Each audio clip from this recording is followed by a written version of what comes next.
Ito tips, itong Toyota Hiace na 2020 model.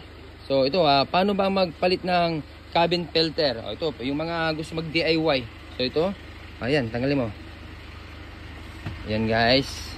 Tapos, ayan, okay. Alright, tinatanggal yun lang dyan. Okay. Ayan na.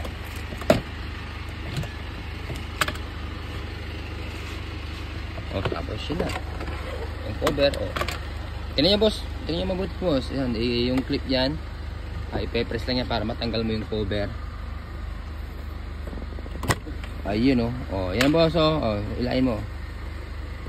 Dumi na boss. Grabe, itim na Dati kulay puti ito, kunin mo yung kulay puti natin doon. Sobrang dumi na. Ngayon lang ba mapalitan yan? Oo. Yan, kaya ugaliin natin mag-check ng cabin filter natin. Kunin mo yung cabin filter natin dyan. Ganito yan Okay lang, ganito na kulay puti siya. Parehas lang to. Sige, sabi mo dyan. Ganyan lang boss. Yung mga gusto mag-DIY dyan. Ganyan lang. Ay, ano na yan?